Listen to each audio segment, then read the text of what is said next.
전 남편을 살해하고 시신을 유기한 혐의로 무기징역형을 선고받은 고유정이죠. 감옥 생활이 어떻게 지내고 있는지 공개가 됐습니다.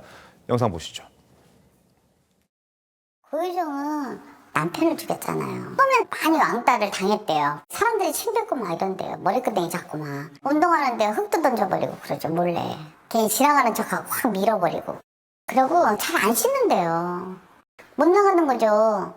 안 나가면은 찬물로 씻어야 되는데 찬물은 추우니까 못 씻는 거고. 나중에는 욕을 하더래요. 야 그만하라고 이 막 이러더래요. 그래갖고 방 사람들도 놀랬대요. 욕을 하니까. 왕따를 당했답니다. 왕따 당해도 마땅하죠.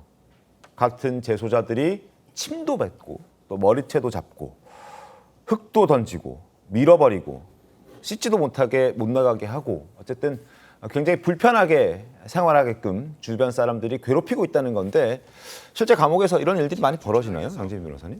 이 재소자들 가운데 사실 이제 교정 당국에서는 방별로 이제 수감 생활을 하는데 방에는 일반적으로 이제 같은 범죄의 혐의를 저지른 사람들을 모아놓는 경우도 있습니다. 그렇다면 사실 방에서는 비슷한 사람들끼리 있다라고 하더라도 나 이제 뭐 씻으러 간다라든지 그리고 뭐 접견을 하러 간다라든지 이런 경우에는 이제 복도나 이제 홍거 시설을 좀 이렇게 왔다 갔다 해야 될 수밖에 없거든요. 근데 그런 상황에서 아마도 이제 범죄 혐의가 외부로 다 알려져 있는 상황이다 보니까 너무 그러한 참혹한 범행을 저지른 것에 대해서 같은 재소자들 사이에서도 비난 여론이라든지 아니면 왕따라든지 이러한 행위가 좀 있었던 것으로 보이고요.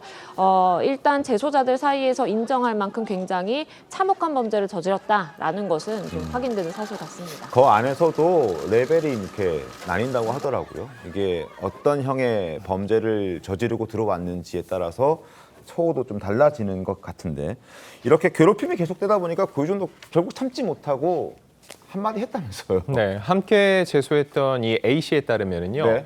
유독 이제 고유정 씨에 대해서 계속적으로 머리채를 잡거나 이렇게 계속적으로 폭언을 했던 사람이 있었다는 거죠. 거의 한 달간 고유정 방문 앞에 가서 욕을 했는데, 그랬더니 나중에는 고유정이 그만해라면서 욕설을 내뱉어서 다른 방 사람도 놀랐다고 하는데, 사실 고유정 같은 경우는 심리 검사에서 사이코패스 지수가 굉장히 높은 것으로 또 판단이 되기도 했었죠. 그렇군요. 그렇게 놓고 봤을 때 처음에는 이런 상황 속에서 본인이 많이 참으려고 뭐 하다가 결국은 그 폭력성이 드러난 게 아닌가 해석이 됩니다. 알겠습니다. 자, 고유정 씨, 고유정 씨도 아니죠. 고유정의 어떤 사건에 대해서 얘기가 나왔는데 전 남편을 무참히 살해하는 잔혹한 범죄를 저질러서 전 국민에게 충격을 줬던 그 사건의 장본인입니다. 심리적 요인이나 어떤 여러 특성도 했다라는 배경도 여러 가지로 나오고 있는 그런 상황인데요.